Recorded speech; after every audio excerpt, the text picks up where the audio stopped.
Okay, let's talk about the t-shirt you're wearing right now. It has a story, a really long and complicated one that chances are you know almost nothing about. But what if you could? That's what we're digging into today, this big idea from the European Union to give our clothes a digital passport, one that could unlock the entire secret life of everything in your closet. So why is this happening now? Well, to get it, you have to understand the sheer scale of the problem. Just think about this. Since the year 2000, the amount of clothing being made in the world has literally doubled. We're churning out more clothes than at any point in history, and that, of course, has some serious consequences. So let me ask you straight up. Take a look at the tag on your shirt. It might tell you where it was put together, maybe what it's made of. But do you have any idea where the cotton was actually grown? Or who wove the fabric? What kinds of dyes were used? For almost all of us, the answer is a big, fat no. Our clothes are a complete mystery. And that mystery, you see, is right at the heart of what people are now calling fashion's triple crisis. This isn't just one problem we're talking about. It's three massive challenges, all tangled together, that are forcing the industry to completely rethink how everything is done. First up, you've got the ecological crisis. The whole fast fashion model is just incredibly wasteful and polluting. Then there's the economic side of things. The old way of doing business is getting shaky, with costs going up and supply chains getting disrupted all the time. And finally, the social crisis. Horrible tragedies like the Rana Plaza factory collapse really pulled back the curtain on the terrible human cost of cheap clothes. Now this slide right here shows the real disconnect. Brands are getting way better at talking about being sustainable, on their corporate websites. That's the 66% you see for brands transparency. But when you try to find info about a specific shirt or a pair of jeans on their shopping page, whoosh, it drops all the way down to just 13%. That is a massive gap between what brands say they care about and what they actually show you. And here's a perfect illustration of why that gap is so huge. The journey of just one simple t-shirt is this incredibly tangled web. You've got Tier 4, the farm growing the cotton. Then Tier 3, where it's spun into yarn. Tier 2, where it's woven into fabric. And finally, Tier 1, where it's all sewn together. Information can get lost at every single step, which makes tracing a product's true story almost impossible. So, to fix this ridiculously complex problem, the EU is putting forward a pretty bold solution, the Digital Product Passport, or DPP for short. So, what exactly is a digital product passport? Well, the easiest way to think about it is like a digital birth certificate and a living diary for your clothes all rolled into one.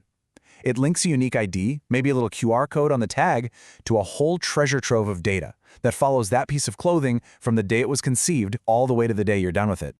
Okay, so that sounds cool in theory, but what kind of information are we actually talking about here? If you scan that code, what would you get to see? Let's break it down. As this model shows, the whole idea is to collect data from every single stage of the journey. We're talking raw materials, production, shipping, how you use it, and even what happens at the end of its life, sorting and recycling. It's a complete 360-degree view.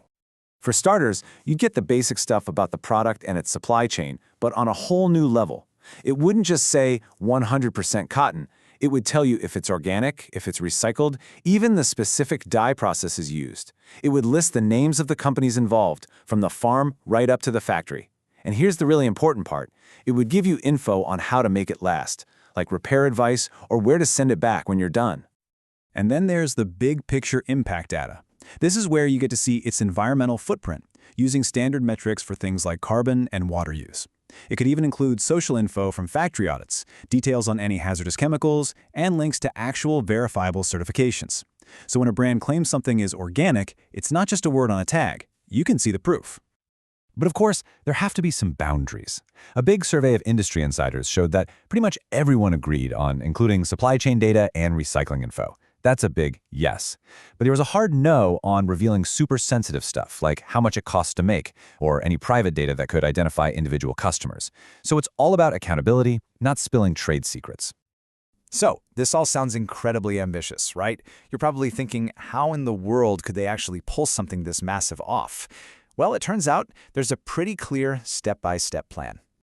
The plan is to roll this out in 3 phases, so it's not all happening at once. It kicks off in 2027 with a minimal passport, basically just covering the legally required information. By 2030, it gets upgraded to an advanced version with a lot more detail, and the end goal, by 2033, is a full circular passport, a system that's powerful enough to really support huge systems for repair, resale, and recycling. So why? Why go through all of this trouble? What's the end game here? Well, at the end of the day, it's about fundamentally changing our relationship with the stuff we wear. It really boils down to 5 main goals. First, create way more transparency. Second, use fewer raw materials. Third, push brands to make stuff that actually lasts longer. Fourth, create less waste.